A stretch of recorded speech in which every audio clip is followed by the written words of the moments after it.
Hello everyone, topic start करने के पहले एक छोटा सा इंस्ट्रक्शन। एसएससी जेई के लिए बेस्ट बुक्स और टेस्ट सीरीज का लिंक मैंने डिस्क्रिप्शन में दे दिया है, प्लीज़ चेक इट। अब हम टॉपिक स्टार्ट करते हैं। आइए फ्रेंड्स, आज की क्लास में हम बात करते हैं magnetic hysteresis and magnetic material. तो पिछली क्लास में हमने न्यूमेरिकल देखा था, बहुत इंपॉर्टेंट था फ्रेंड्स, उसको आप ज़रूर प्रैक्टिस करिए और फॉर्मूला जो भी मैंने यूज़ किया था आप उसको प्रॉपर मेमोराइज करिए, क्योंकि इंपॉर्टेंट है प्री के लिए भी, मेंस के लिए भी। आज की क्लास में हम बात करेंगे मैग्नेटिक हिस्टेरिसिस और टाइप्स ऑफ मैग्नेटिक मटेरियल। इस क्लास में हम बात करेंगे सॉफ्ट मैग्नेटिक मटेरियल और हार्ड मैग्नेटिक मटेरियल का डिफरेंस क्या क्या होता है, और नेक्स्ट क्लास में हम बात करेंगे कि टाइप्स ऑफ मैग्नेटिक मटेरियल क्या होता है। For example diamagnetic, ferromagnetic, paramagnetic, anti ferromagnetic and ferrimagnetic. तो ये 5 टाइप का मटेरियल है जिससे आपके एग्जाम में क्वेश्चन पूछे जाते हैं। और अगर आप मेंस दे रहे हैं तो मेंस में डिफरेंशिएट करने के लिए पूछता है या फिर बोलता है कि explain the property of magnetic materials. तो देखिए, मैग्नेटिक मटेरियल पढ़ने के पहले आपको मैग्नेटिक हिस्टेरिसिस समझना जरूरी है, क्योंकि यहाँ से कुछ टर्मिनोलॉजीज निकल करके आती है जो आपको यूज करेंगे हम टर्मिनोलॉजीज को मैग्नेटिक मटेरियल्स में। तो पहला होता है मैग्नेटिक हिस्टेरिसिस। मैग्नेटिक हिस्टेरिसिस में पहले भी ट्रांसफार्मर में डिस्कस की थी, सेम मैग्नेटिक हिस्टेरिसिस होता है यहाँ पर भी।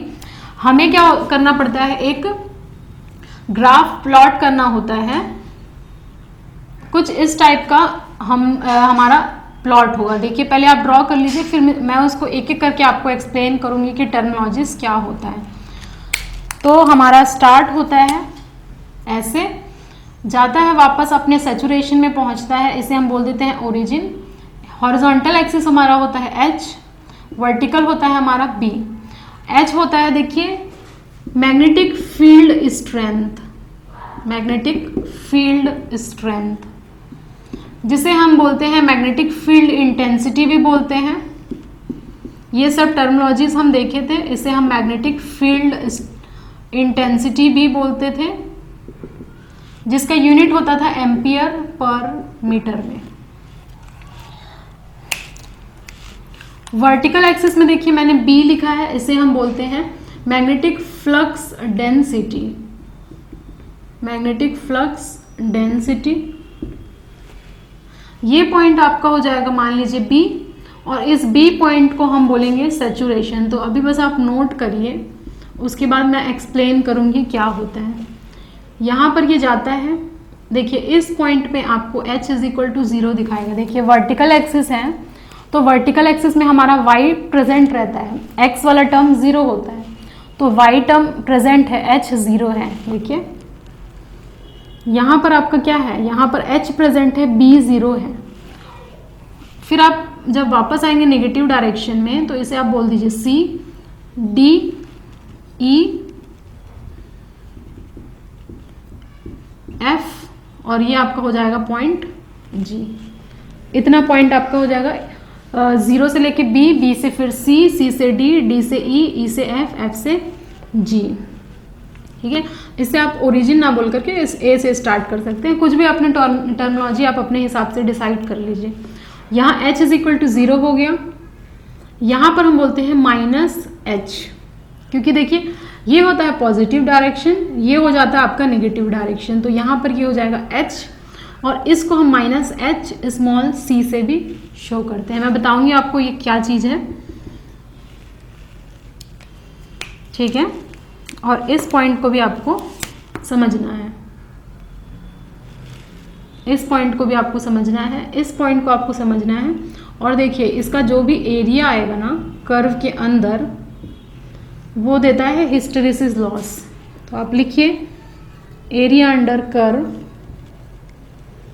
Gives hysteresis loss, hysteresis loss. इतना आपको शो करना है। ये डायग्राम के बिना आप एक्सप्लेन नहीं कर सकते, ये डायग्राम आपको एक्सप्लेन करना पड़ेगा, क्योंकि हम मैग्नेटिक मटेरियल में जब सॉफ्ट और हार्ड मैग्नेटिक मटेरियल पढ़ेंगे वहाँ पर आपको ये बताना होगा कर्व कैसा होता है, नैरो होता है या वाइड होता है। तो पहला पॉइंट आप लिखिए, when a bar magnet is magnetised, when a bar of ferromagnetic material, ferromagnetic material ferromagnetic material भी हम अच्छे से इसका प्रॉपर्टी डिस्कस करेंगे। फेरोमैग्नेटिक मटेरियल वो मटेरियल होता है जो कि स्ट्रांगली अट्रैक्ट होता है मैग्नेट से। When a bar of ferromagnetic material is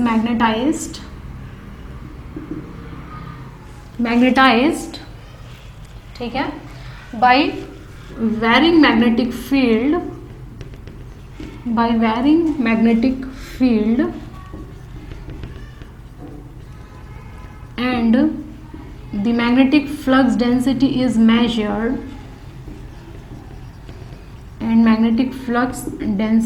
is measured,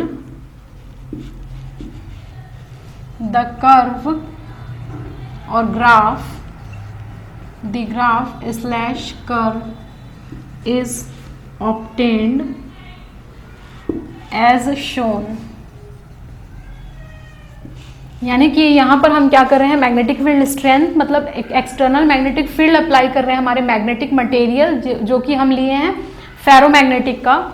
उसमें जब भी हम करेंगे तो होता है क्या, यहाँ पर एक ग्राफ आपको दिखाई देगा B और H के बीच में। वही चीज़ यहाँ पर लिखा है, मैग्नेटिक फ्लक्स डेंसिटी हम मेजर करते हैं। जैसे जैसे हम मैग्नेटिक फील्ड का स्ट्रेंथ बढ़ाएंगे वैसे वैसे वहाँ पर फ्लक्स डेंसिटी अपीयर होगा। उसी का हम ग्राफ जब प्लॉट करेंगे तब आप देखेंगे ये एक ऐसा ग्राफ प्लॉट होगा और इसको हम बोलते हैं, this graph is known as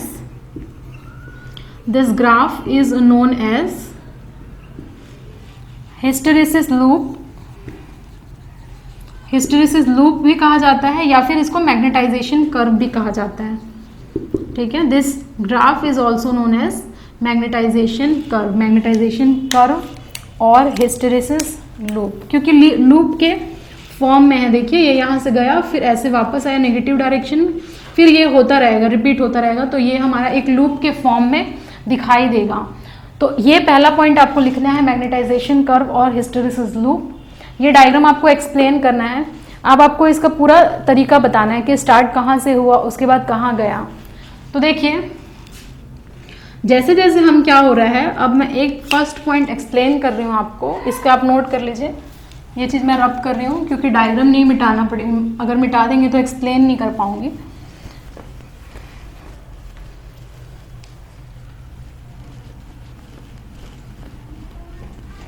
ठीक है, तो फर्स्ट हम पॉइंट देखते हैं।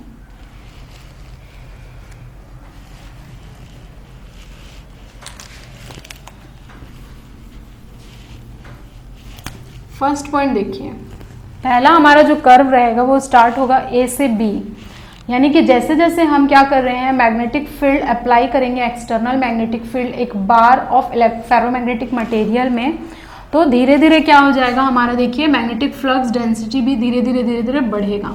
लीनियर रिलेशन नहीं है, कर्व कुछ ऐसा है। ठीक है, कर्व कुछ ऐसा है, लीनियर रिलेशन नहीं है, इसे आप स्ट्रेट लाइन से ऐसे शो नहीं कर सकते।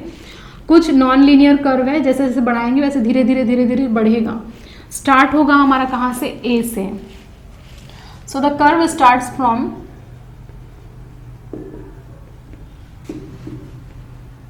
ए। ठीक है, ए से स्टार्ट होगा by applying magnetic field,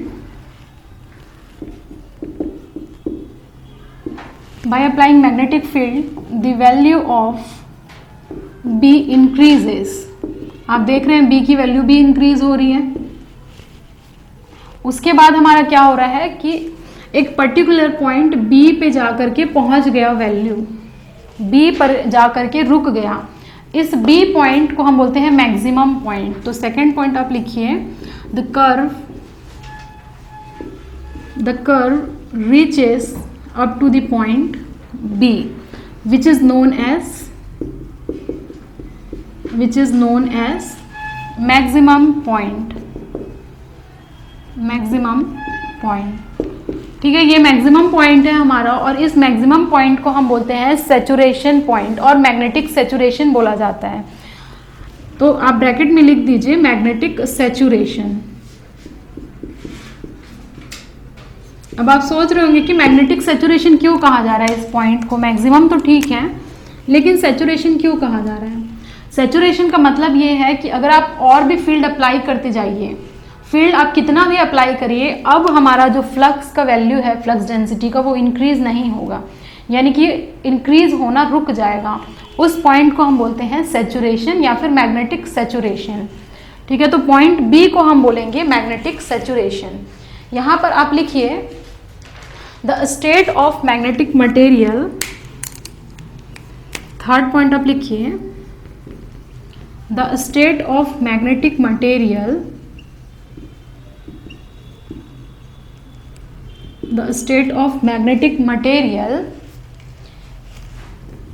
in which the value of B becomes maximum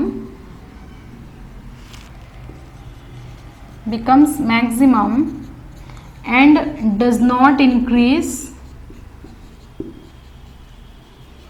by applying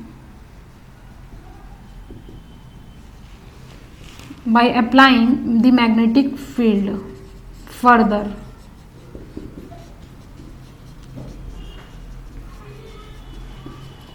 यानी कि अब अगर आप कितना भी अप्लाई कर लीजिए magnetic field H, value increase नहीं होगी, ये B पे आके अटक जाएगी, जिसको हम बोलेंगे मैक्सिमम पॉइंट या फिर सैचुरेशन पॉइंट, सैचुरेशन आ जाएगा इसका। तो यहाँ तक हो गया A to B कर्व का हमारा एक्सप्लेनेशन।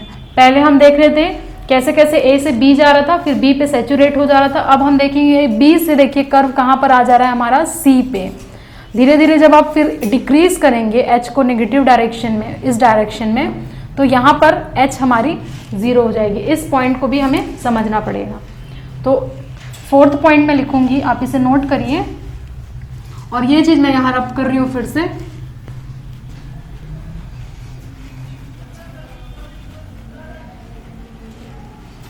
ये चीज मैं यहाँ रब कर रही हूँ। फिर B से C हम एक्सप्लेन देखेंगे।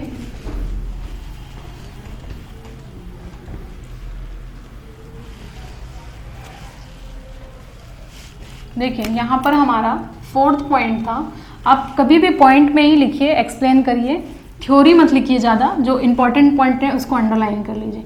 अब देखिए from B to C, B to C क्या हो रहा है, आप देख रहे हैं मैग्नेटिक फील्ड स्ट्रेंथ कम किया जा रहा है, यानी मैग्नेटिक फील्ड कम किया जा रहा है।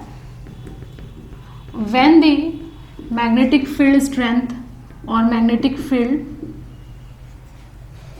H is decreased,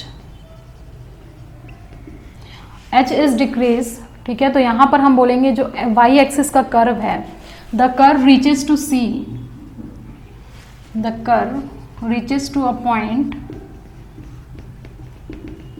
C where H is equal to 0। यहाँ देखिए आप H equal to 0। अब हमने क्या किया है, जो अप्लाइड फील्ड था उसको बिल्कुल हटा दिया है। यहाँ पर कोई भी फील्ड नहीं प्रेजेंट है। H 0 होने का मतलब यहाँ पर कोई भी फील्ड प्रेजेंट नहीं है, लेकिन B की तो कुछ वैल्यू प्रेजेंट है। देखिए यहाँ तक कुछ B की तो वैल्यू प्रेजेंट है, where H is equal to 0 but B is present। B present है और इस पॉइंट को हम बोलेंगे, and this property of the magnet और the magnetic material is known as residual magnetism. Important point है, रेसिडुअल मैग्नेटिज्म भी बोला जाता है, साथ ही साथ इसको रिटेंटिविटी भी बोला जाता है। ये इंपॉर्टेंट टर्मिनोलॉजी है, रिटेंटिविटी, और इसको बोला जाता है रिमेनेंट। तो रेसिडुअल मैग्नेटिज्म, रिटेंटिविटी या फिर रिमेनेंट बोलता है। तो आपको समझ में आना चाहिए कि ये किसके बारे में बात कर रहा है। इसको आप ट्रिपल स्टार मार्क कर लीजिए। कई बार आपको ऑब्जेक्टिव क्वेश्चन में सेम एज इट इज देखने को मिलेगा डेफिनेशन। तो देखिए यहाँ H इक्वल टू 0 है, कोई भी मैग्नेटिक फील्ड हम लोगों ने अप्लाई नहीं किया है, बट फिर भी यहाँ पर मैग्नेटिक फ्लक्स डेंसिटी की वैल्यू प्रेजेंट है कुछ ना कुछ। इस प्रॉपर्टी को हम बोलते हैं रेसिडुअल मैग्नेटिज्म या फिर रिटेंटिविटी या फिर रिमेनेंट भी कहा जाता है। तो इतना आप लिखिए, फिर मैं आपको आगे एक्सप्लेन करती हूँ, ठीक है। फिर आप इसके साथ एक और चीज़ लिख सकते हैं इसके बारे में, अगर आपको प्रॉपर डेफिनेशन चाहिए तो। फोर्थ पॉइंट हम लोगों ने समझ लिया।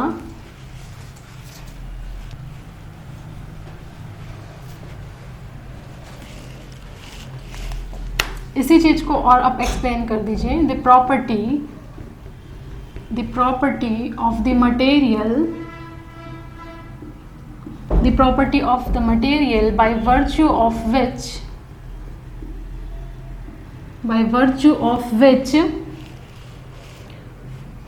the magnetism be present, the magnetism B or flux density is present even on the removal of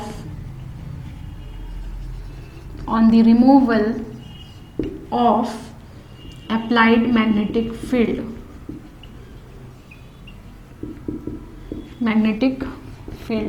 is known as retentivity। ठीक है, इसे हम रिटेंटिविटी कहते हैं। ये चीज़ आपको लिखना है। देखिए एग्जैक्ट डेफिनेशन लिखना ज़रूरी नहीं है, लेकिन आप क्या एक्सप्लेन करना चाहते हैं वो ज़रूरी है।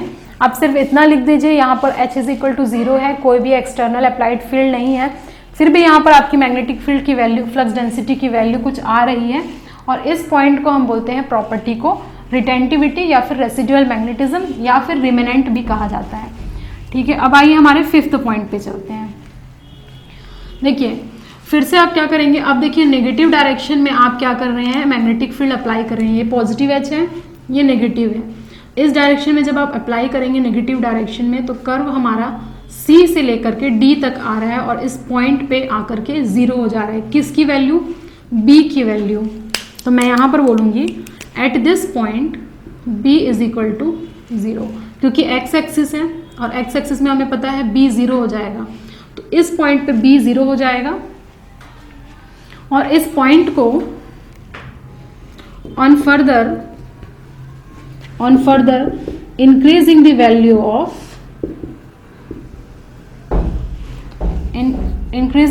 of applied field, the curve reaches to a point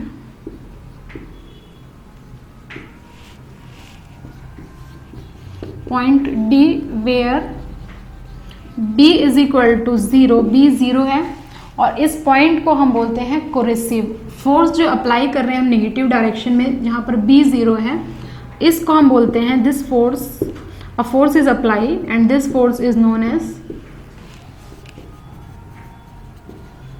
coercive force. ठीक है, कोरेसिव फोर्स कहा जाता है, and this property is known as coercivity. This property is called coercivity. ठीक है, इस प्रॉपर्टी को हम बोलते हैं कोरेसिविटी। ये भी बहुत इंपॉर्टेंट है, ट्रिपल स्टार आप मार्क करिए इसको। ऑब्जेक्टिव के लिए डायरेक्ट आपको ये स्टेटमेंट बेस्ड क्वेश्चन आ जाता है, तो आपको पता होना चाहिए इसको कोरेसिविटी बोलते हैं। ठीक है, इतना आप समझिए। अब इसके बाद क्या करना है, देखिए अब इसके बाद जब आप नेगेटिव डायरेक्शन में जाएंगे तो फिर से ये एक पॉइंट पे रीच करेगा जो हम बोलेंगे E पॉइंट है। तो E पॉइंट पे क्या हो जाएगा, नेगेटिव में हम इंक्रीज कर रहे हैं H को। ये 6th पॉइंट में आपको एक्सप्लेन करने जा रही हूँ, 6th पॉइंट में आपको एक्सप्लेन करने जा रही हूँ। देखिए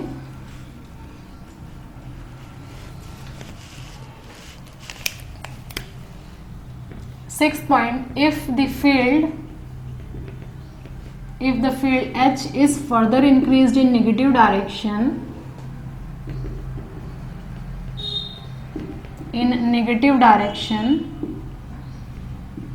ठीक है, negative direction, the curve reaches to a point E, the curve reaches to a point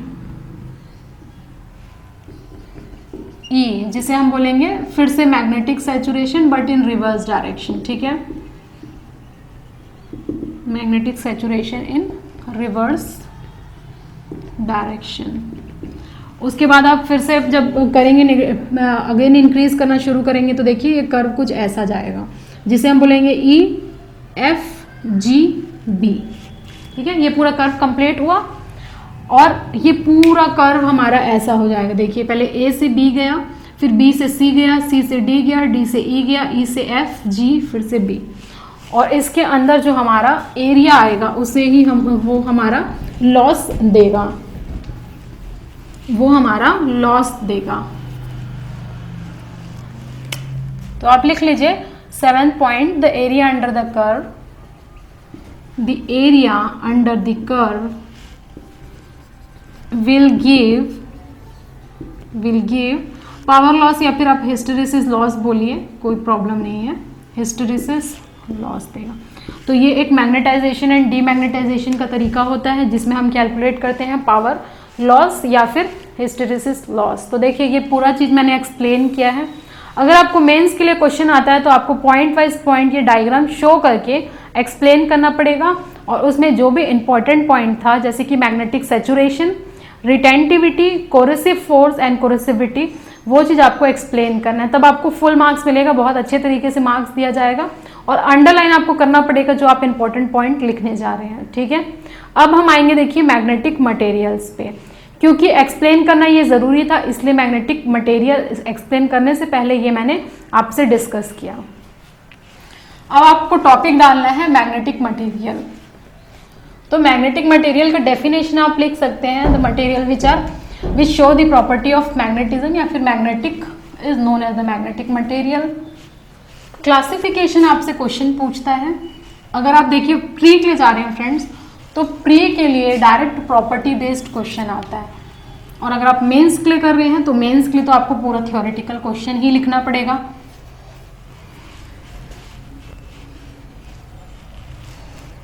ठीक है,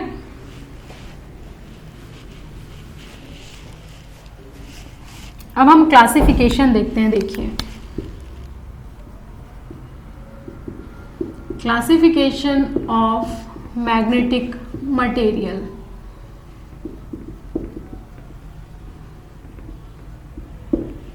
क्लासिफिकेशन हम लोग दो पार्ट में डिवाइड कर लेते हैं।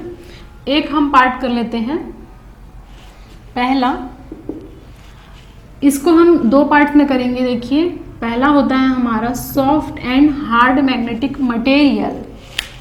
पहला हो जाएगा आपका soft magnetic material, soft magnetic material. ठीक है, ये पहला क्लासिफिकेशन है। इसी के ऑपोजिट होता है हमारा हार्ड मैग्नेटिक मटेरियल।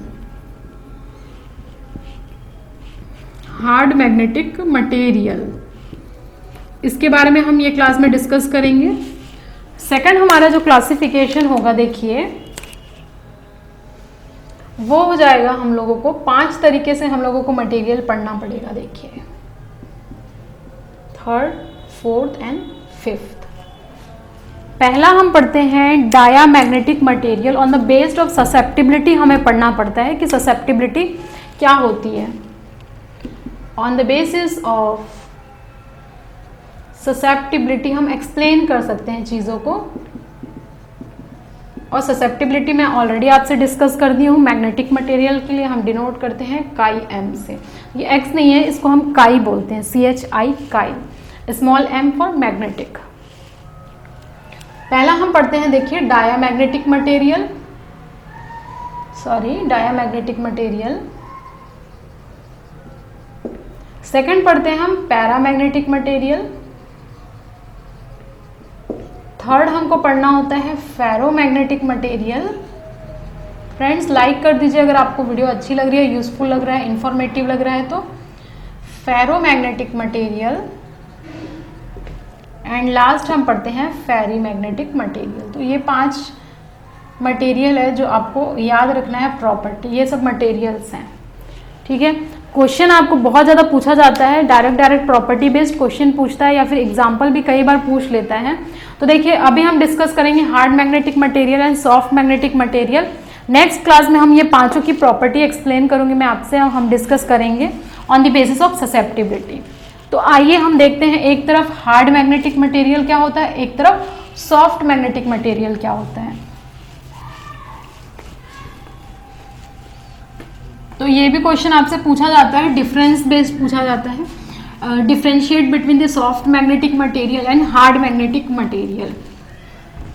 नाम से आप अंदाजा लगा सकते हैं कि किस टाइप का मटेरियल होगा। तो एक तरफ आप डालिए, एक तरफ आपको डालना है सॉफ्ट मैग्नेटिक मटेरियल,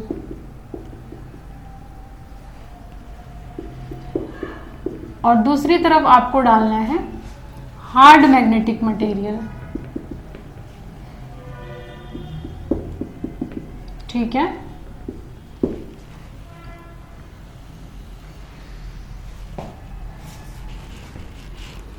पहला देखिए, पहला फर्स्ट अगर मैं सॉफ्ट मैग्नेटिक मटेरियल का बोलूं तो इसे मैग्नेटाइज करना और डीमैग्नेटाइज करना बहुत ही आसान होता है। तो the soft magnetic material are easy to magnetise and demagnetise. This is the first point. कैसे आप क्या कर सकते हैं, मैग्नेटाइज कर सकते हैं, वापस से डीमैग्नेटाइज कर सकते हैं, फिर से मैग्नेटाइज कर सकते हैं, वापस से डीमैग्नेटाइज कर सकते हैं इजीली। लेकिन हार्ड मैग्नेटिक मटेरियल में ये इजी नहीं होता है। तो इसे आप लिखिए, they are easy to magnetized, they are easy to magnetized and demagnetized. ठीक है, but they are difficult to magnetized and demagnetized. Difficult होता है मैग्नेटाइज करना और डीमैग्नेटाइज करना। ठीक है, एंड डीमैग्नेटाइज्ड।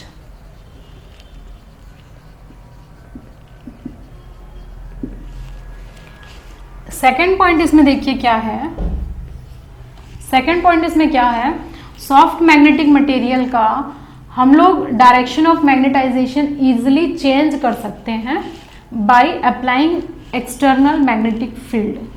तो आप लिखिए यहां पर, the direction of magnetization can be easily changed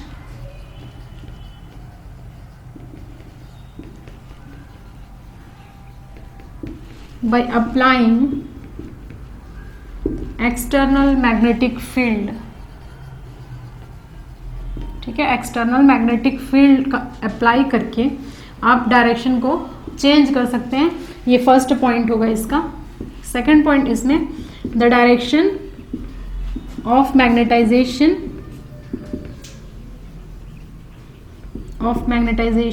can not be easily changed. यहाँ पर कैन नॉट करिए, कर सकते हैं लेकिन इजीली नहीं हो पाता है। यहाँ पर मैग्नेटाइज भी आप कर सकते हैं, डीमैग्नेटाइज कर सकते हैं, बट नॉट इजी नहीं होता है। Third point, soft magnetic material की प्रॉपर्टी होती है कि इसका परमिएबिलिटी देखिए हाई होता है, हाई परमिएबिलिटी। ठीक है, एंड लो कोरेसिविटी। कोरेसिविटी अभी मैंने आपको एक्सप्लेन किया। इसका जस्ट ऑपोजिट आपको वहां लिखना पड़ेगा। तो थर्ड पॉइंट आप में डालिए, लो परमिएबिलिटी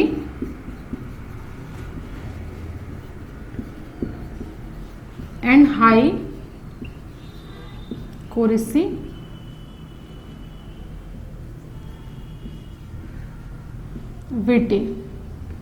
ठीक है, ये हमारा हो गया थर्ड पॉइंट।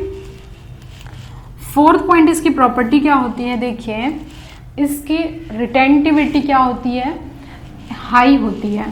ठीक है, हाई रिटेंटिविटी। इसका होता है लो रिटेंटिविटी।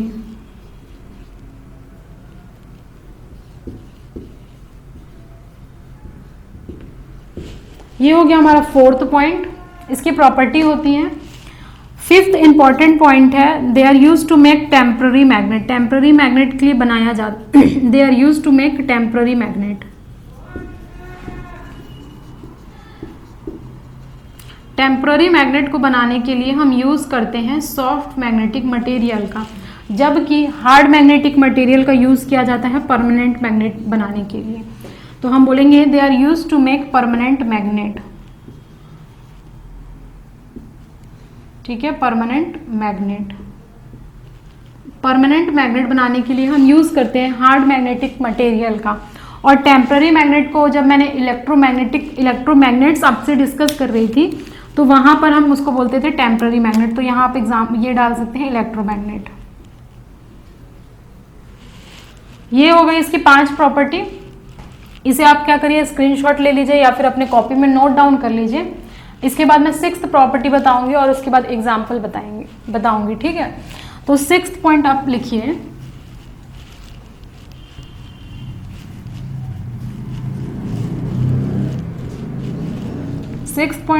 इसमें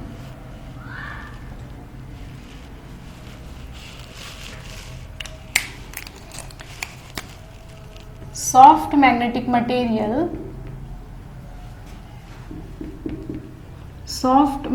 material has narrow hysteresis loop। Important point है, इसका नैरो हिस्टेरेसिस लूप होता है। देखिए कैसे,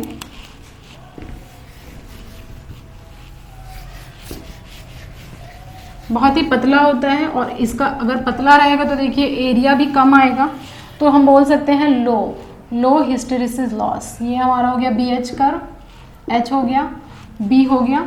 इसका जो लूप बनता है बहुत ही नैरो होता है, ठीक है, ऐसा नैरो होता है, तो इसमें एरिया भी बहुत कम आएगा। तो हम बोल सकते हैं 7th पॉइंट इसमें, हिस्टेरेसिस लॉस इज लेस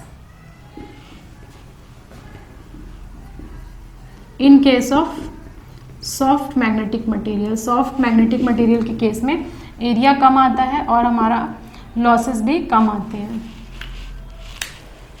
अब इसके ऑपोजिट, जस्ट ऑपोजिट होगा हमारा हार्ड मैग्नेटिक मटेरियल। इसमें हमारा हिस्टेरेसिस लॉस ज़्यादा होता है और हिस्टेरेसिस लूप भी वाइड होता है, और वाइड होता है तो डेफिनेटली उसका एरिया भी ज़्यादा होगा, एरिया ज़्यादा होगा तो लॉस ज़्यादा होगा।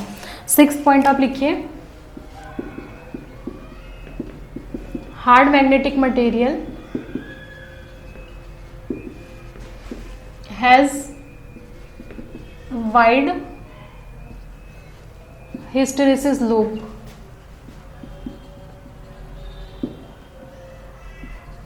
ठीक है, हिस्टेरेसिस लूप ज़्यादा होगा। ये एक्सप्लेन करिए। ये देखिए कुछ इस तरीके का होगा वाइड, ये हो जाएगा हमारा H और ये हो जाएगा B। एरिया आप देख रहे हैं ज़्यादा है, ठीक है। तो यहाँ हम बोल सकते हैं 7th point, high hysteresis loss, high hysteresis loss होगा in case of hard magnetic material. Example हम देख लेते हैं, सॉफ्ट मैग्नेटिक मटेरियल का एग्जाम्पल क्या होता है। Soft iron core, soft iron. Second हम बोल सकते हैं निकल आयरन, एक्सेट्रा। और भी एग्जाम्पल बहुत सारे हैं, आप देख लीजिए, 2-3 एग्जाम्पल लिखेंगे, मोर देन सफिशिएंट है। हार्ड मैग्नेटिक मटेरियल का एग्जाम्पल देखिए क्या होता है, स्टील, एल्निको, एक्सेट्रा। और भी एग्जाम्पल देख लीजिएगा, 2-2 एग्जाम्पल काफ़ी होते हैं हमारे soft and hard magnetic material के लिए, ठीक है। एप्लीकेशन जब आप देखेंगे तो यहाँ पर हम लोगों का होता है soft magnetic material are used to make the transformer core बनाने के लिए जैसे हम सिलिकॉन स्टील यूज़ करते थे, तो वहाँ पर हमारा हो जाएगा सिलिकॉन स्टील में भी हम लोग यूज़ कर रहे थे ट्रांसफॉर्मर के कोर में। तो यहाँ हम बोल सकते हैं the soft magnetic material are used to make the transformer core and motor generators में भी यूज़ किया जाता है, मोटर्स एंड जनरेटर। और भी बहुत सारे एप्लीकेशन है, आप 2 या 3 एप्लीकेशन लिखेंगे तो बहुत सफिशिएंट है, उससे ज़्यादा लिखने की ज़रूरत नहीं है। अगर आप हार्ड मैग्नेटिक मटेरियल यूज़ कर रहे हैं तो हार्ड मैग्नेटिक मटेरियल में हमने देखा था they are used to make permanent magnet, ये हमारा फर्स्ट एप्लीकेशन हो गया। Second application electric meters and loud speaker में भी यूज़ किया जाता है। तो आप लिख लीजिए the hard magnetic material are used in electric meters and loud speakers. और भी बहुत सारे हैं लाउड स्पीकर्स, ठीक है। और परमानेंट मैग्नेट भी यहाँ लिख लीजिए दोबारा से, कोई दिक्कत नहीं है। तो देखिए ये 8 या 9 पॉइंट है, अब आपको एक्सप्लेन करना है। डिफ्रेंशिएट पूछेगा तो इस डायग्राम को जरूर शो करिएगा, narrow and wide hysteresis loop, और जितने भी पॉइंट्स मैंने आपसे डिस्कस किए वो लिखिएगा, मोर देन सफिशिएंट है, इससे ज़्यादा आपको पढ़ने की रिक्वायरमेंट नहीं होगी। फ्रेंड्स नेक्स्ट क्लास में हम बात करेंगे ferromagnetic dia, para, anti ferro and ferrites के बारे में हम डिटेल डिस्कशन करेंगे। Thank you everyone for watching this video till end. If you like this video, share with your friends and subscribe this channel. Don't forget to press the bell icon button to get further updates.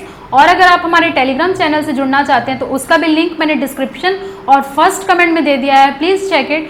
SSC JEE के लिए best books और test series का भी link मैंने description में दे दिया है।